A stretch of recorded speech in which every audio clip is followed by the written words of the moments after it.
Welcome to my online classes. आज हम यह चर्चा करेंगे भाग 8 की, जिसका हमारा यानी कि आपका चैप्टर था पहला, जो पहला आपका अध्याय था भारत का वैभवपूर्ण अतीत। भारत का वैभवपूर्ण अतीत और उसका फर्स्ट कंटेंट हमने यहाँ पे शुरुआत किया था कि भारतीय इतिहास को जानने के कौन कौन से स्रोत हैं। तो स्रोत हमने बताए थे साहित्यिक स्रोत और पुरातात्विक स्रोत। और साहित्यिक स्रोत है वो हमारा पूरा हो चुका है।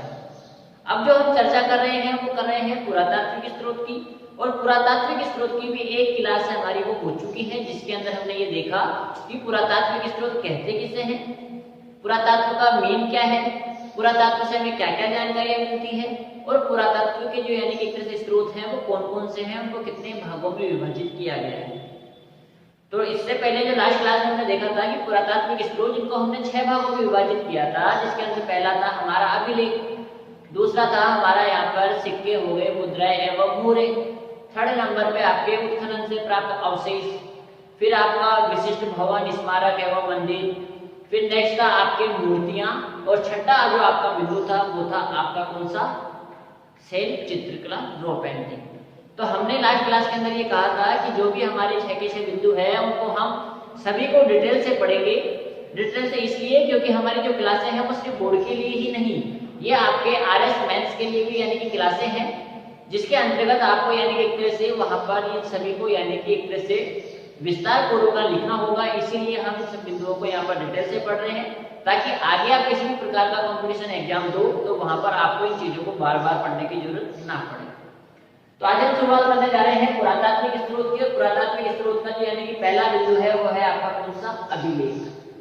पहला बिंदु कौन सा है, अभिलेख। तो आज हम यही चर्चा करेंगे यहाँ पर कि अभिलेख कहते किसे हैं। तो अभिलेख पत्थर अथवा धातु जैसी अपेक्षाकृत कठोर सतह, जो यानी कि आपके अभिलेख है वो कहाँ लिखे जाते हैं, किसके ऊपर लिखे जाते हैं। तो हमने क्या कहा, अभिलेख पत्थर अथवा धातु जैसी, या तो पत्थर होगा या पत्थर जैसी यानी कि कोई धातु होगी जो अपेक्षाकृत क्या होगी, कठोर होगी। कठोर सतहों पर उत्कीर्ण किए गए जो पठन सामग्री है उसे ही हम अभिलेख कहते हैं। समझ में आया कि अभिलेख हम किसे कहेंगे कि अभिलेख पत्थर अथवा, अभिलेख पत्थर अथवा धातु जैसी, अभिलेख पत्थर अथवा धातु जैसी अपेक्षाकृत कठोर सतह पर उत्कीर्ण किए गए पठन सामग्री को कहते हैं। ठीक है, नेक्स्ट हम बात करेंगे यहाँ पर अभिलेख के महत्व की, कि अभिलेखों से हमें क्या क्या जानकारी मिलती है, क्या क्या इसके यानी कि एक तरह से महत्व है। तो सबसे पहले हम देखेंगे कि शासक जो यानी कि अभिलेख है वो सबसे ज्यादा काम किस में आते थे, अभिलेखों को उत्कीर्ण कौन करवाते थे। तो अभिलेखों को जो उत्कीर्ण करवाया जाता था वो करवाया जाता था राजा महाराजाओं के द्वारा। जो हमारे शासक हुए उन शासकों के द्वारा अभिलेखों को उत्कीर्ण करवाया गया था, ताकि उनसे उनकी जानकारियां हमें प्राप्त हो सके। और वो अभिलेख आज हमको खुदाई में प्राप्त हो रहे हैं, कोई मंदिर में प्राप्त हो रहे हैं, कोई स्मारक में प्राप्त हो रहे हैं, कोई किले में प्राप्त हो रहे हैं, कोई तालाब में प्राप्त हो रहे हैं, कोई बावड़ी में प्राप्त हो रहे हैं, कोई आपके क्षत्रियों में प्राप्त हो रहे हैं। उन्हीं से हमको यानी कि हमारे भारतीय इतिहास की जानकारी मिलती है। तो यहाँ पर हम देखेंगे कि शासक अपने आदेशों को इस तरह से उत्कीर्ण करवाते थे ताकि लोग उन्हें देख सके, पढ़ सके और उनका पालन कर सके। यानी कि शासक है जो उस समय में क्या करते थे कि अभिलेख हुआ करते थे। अभिलेख 5 प्रकार के अपन ने देखेंगे यहाँ पर अभी 5 प्रकार के अभिलेख होते हैं। इनमें से वो कोई सा भी एक अभिलेख जैसे मान लो कोई लिखवाता है, तो उस अभिलेख को यानी कि जब वो उत्कीर्ण करवाएगा किसी एक कठोर सतह या धातु के ऊपर, ऐसे वो पत्थर हो सकता है या कोई भी कठोर आपके धातु हो सकती है, तो उस पर वो क्यों उत्कीर्ण करवाएगा, ताकि यानी कि जो एक तरह से लोग हैं वो उसको देख सके, उसको पढ़ सके और उनका यानी कि पालन कर सके। किस चीजों का, उनके आदेशों का यानी कि नियमों का।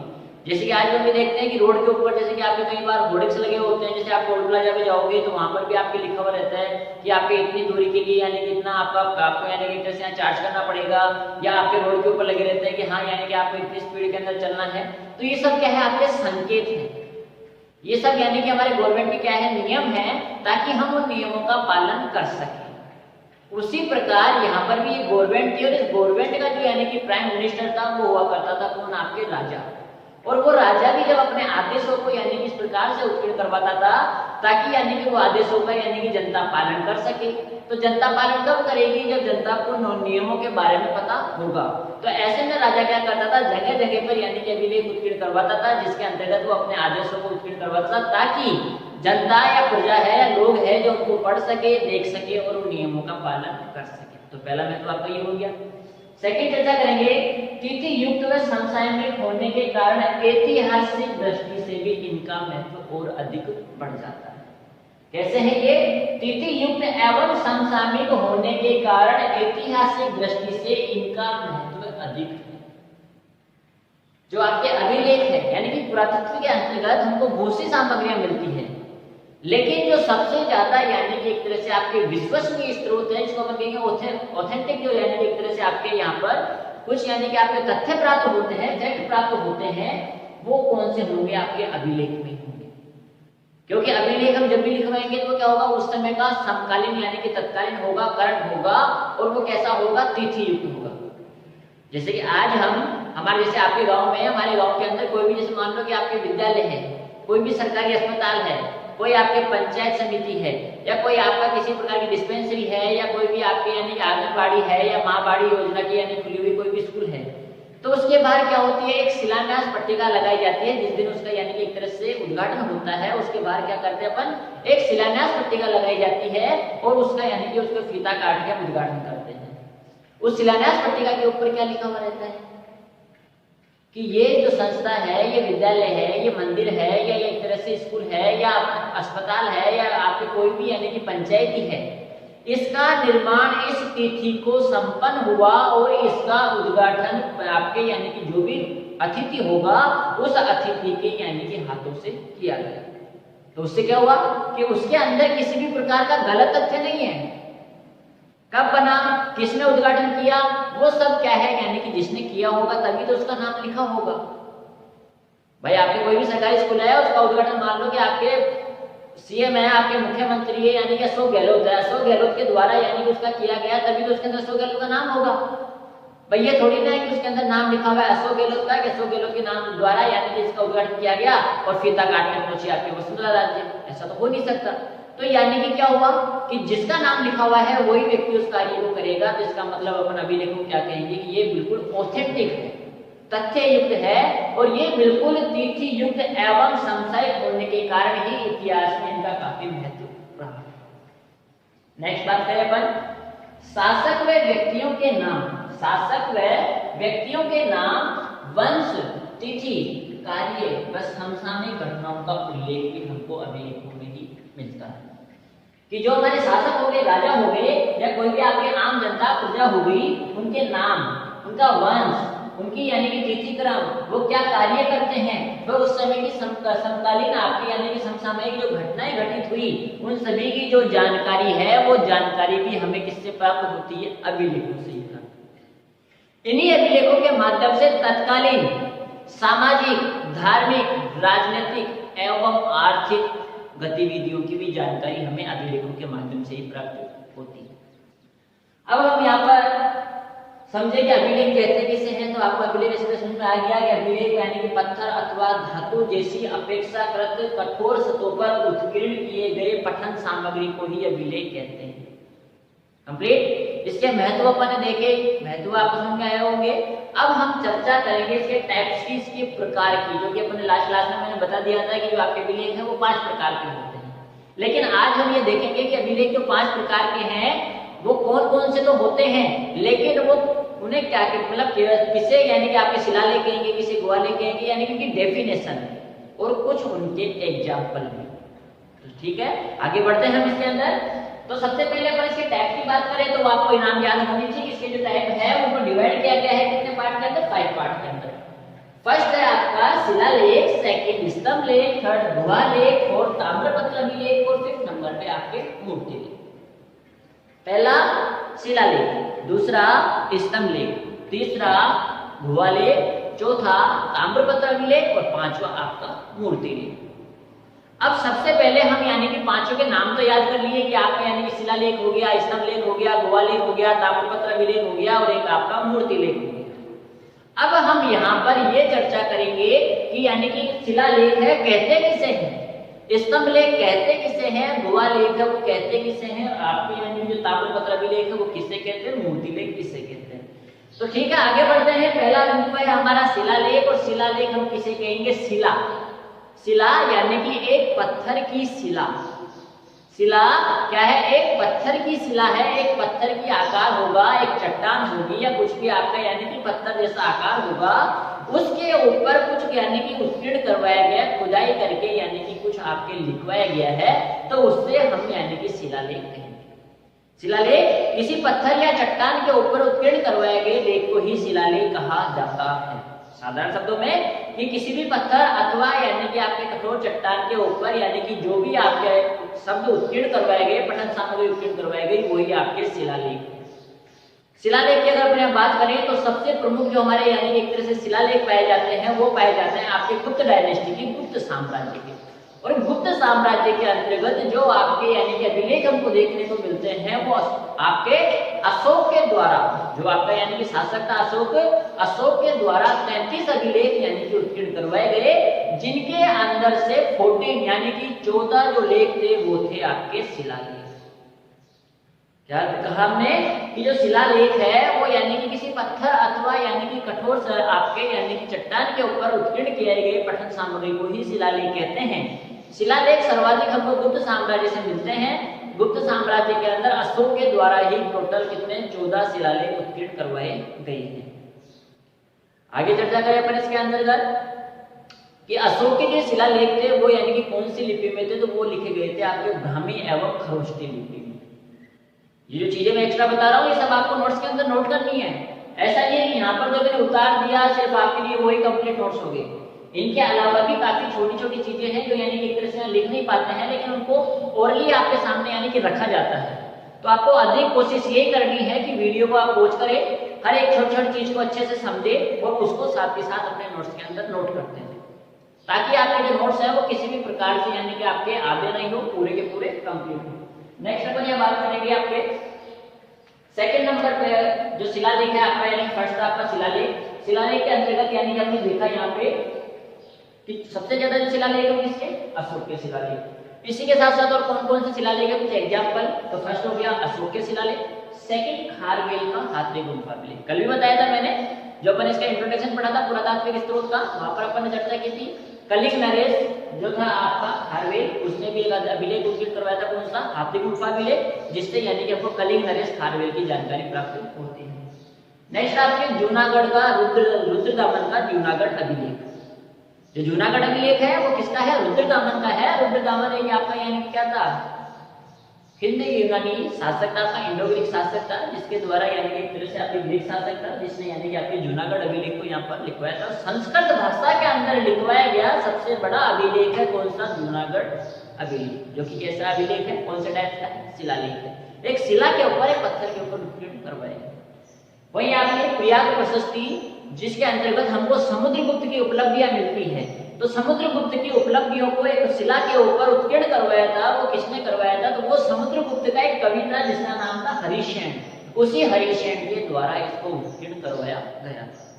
नेक्स्ट आपका स्तंभ लेख। स्तंभ लेख जो यानी जिसके अंदर कौन कौन से हैं, तो अशोक के स्तंभ लेख, अशोक के जैसे शिलालेख थे वैसे अशोक के स्तंभ लेख भी होंगे, अशोक के गुहा लेख भी होंगे। नेक्स्ट आपका मेहरौली का स्तंभ लेख, दिल्ली में जो स्थित है आपके मेहरौली, उसी के अंदर यानी कि एक स्तंभ है, वहां पर भी यानी कि आपको स्तंभ कैसा आता है, स्तंभ लेख। यहाँ पर एक और आपका भीतरी स्तंभ लेख, इसके अंतर्गत हमको स्कंदगुप्त यानी गुप्त साम्राज्य का शासक स्कंदगुप्त, उसकी जानकारी हमें प्राप्त होती है।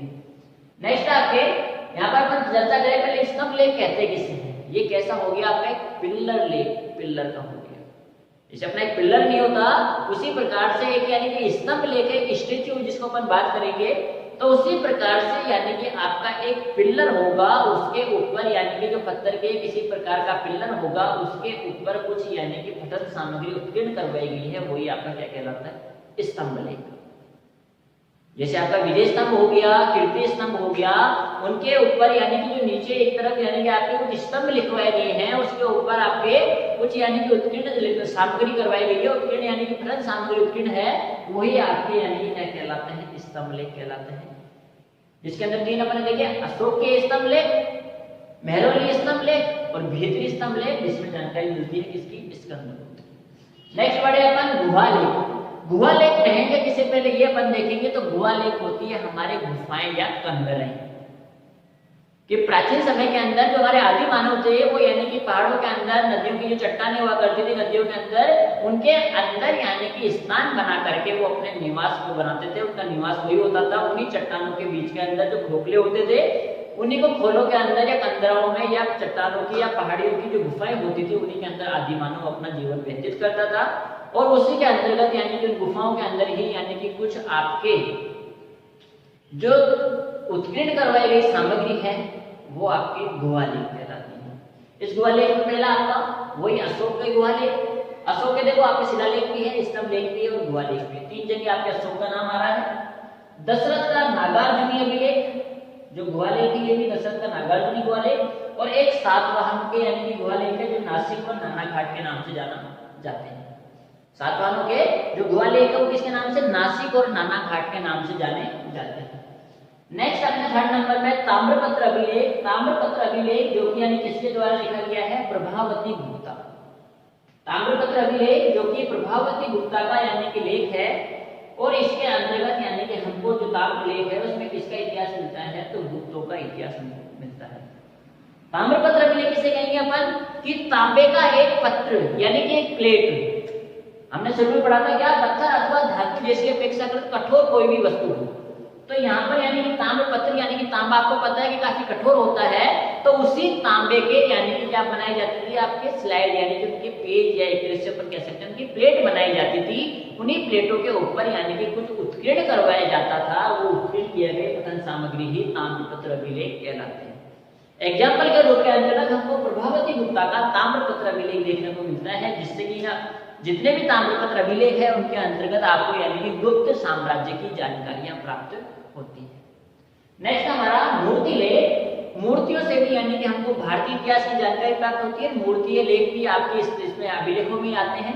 तो बोले कि मूर्तियों से कैसे जानकारी प्राप्त होती है, तो मैं देखेंगे कि मूर्तियों के भी शीर्ष या अधोभाग में, मूर्तियों के भी शीर्ष ऊपर या बिल्कुल नीचे या अधोभाग के अंतर्गत में शास्त्रों में जो लेख लिखवाए हैं वो मूर्ति लेख कहलाते हैं।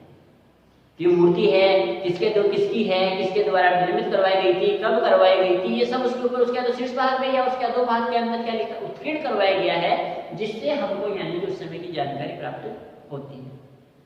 तो हमने आज यहाँ पर देखा भाग 8 जो यानी कि हमारे प्रथम अध्याय था भारत का वैभवपूर्ण थी, उसी का यानी कि आपका ये था पुरातात्विक स्रोत। तो पुरातात्विक स्रोत को 5 भागों और 6 भागों में विभाजित किया था, जिसका पहला भाग था अभिलेख, जो हमारा आज पूरा कंप्लीट हो चुका है। तो इसी प्रकार से जितने भी यानी कि पुरातात्विक स्रोत के भाग होंगे उनको हम सभी को यानी कि एक तरह से विस्तार पूर्वक पढ़ेंगे और सभी को यानी कि अलग अलग रूप से पढ़ेंगे, ताकि आपको किसी भी प्रकार का कंफ्यूजन ना हो और कहीं पर भी आपको ऐसा नहीं लगे कि ये क्या खिचपिच हो रहा है। सभी जितने भी हमारे बिंदु हैं उन सभी बिंदुओं को अलग अलग भागों के अंदर विस्तार पूर्वक पढ़ाया जाएगा। और आपसे एक ही आशा रहेगी कि आप इन सभी नोट्स को यानी कि आप एक घर पे बैठे हैं, अभी कोरोना वायरस चल रहा है जिसके कारणवश यानी कि हमारी जो क्लासें हैं वो यथावत नहीं लग पा रही है। अब यानी कि आपकी पढ़ाई को सुचारू रखने का हमारे पास ये एक ही सहारा था, वो थी ऑनलाइन क्लासेज, जिसकी हमने शुरुआत की। और इन्हीं ऑनलाइन क्लासेस से आपको यानी कि एक तरह से अपना अध्ययन है वो लगातार यानी कि सुचारू रूप से आगे चलाए रखना है। और किसी भी प्रकार का यानी कि यहाँ पर यही ना करें कि हम बाद में पढ़ लेंगे या बाद में पढ़ लेंगे, तो ये आपकी बिल्कुल गलत फहमी है। क्योंकि आपको लग रहा होगा कि यानी कि अभी लॉकडाउन है तो लॉकडाउन के अंदर यानी कि समय है वो रुक चुका है। नहीं, समय कभी रुकता नहीं है। हम रुक गए हैं, आप रुक गए हो लॉकडाउन के कारण, लेकिन समय कभी रुकता नहीं है। समय बड़ा बलवान है और बड़ा गतिशील है, वो लगातार चलता है और चलता रहता है। और अगर आपका वो समय चला गया तो नुकसान किसका है वो आप जानते ही हो। अब नेक्स्ट हमारी जो मुलाकात होगी पुरातात्विक स्रोत का जो दूसरा भाग होगा, पहला हो गया हमारा अभिलेख। अब नेक्स्ट जो हम यहाँ पर पढ़ेंगे आपके स्मारक, या सिक्के, जो आपके यानी एक तरह से यहाँ पर अपन कह सकते हैं, यहाँ पर आपके मूर्तियां हो गई, शैल चित्रकला हो गई, इन सभी की अपन यहाँ बात करेंगे। वो अपन मुलाकात होगी नेक्स्ट हमारी भाग 10 के अंदर। सॉरी, आज हमने ये पढ़ा पुरातात्विक स्त्रोत, जिसका पहला भाग था अभिलेख, ये आपका भाग 9 है। भाग 8 हमारा कल कंप्लीट हो चुका था। आज जो हमने ये पढ़ा वो है भाग 9। अब नेक्स्ट जो हमारी क्लास होगी वो होगी आपके भाग 10 की। धन्यवाद।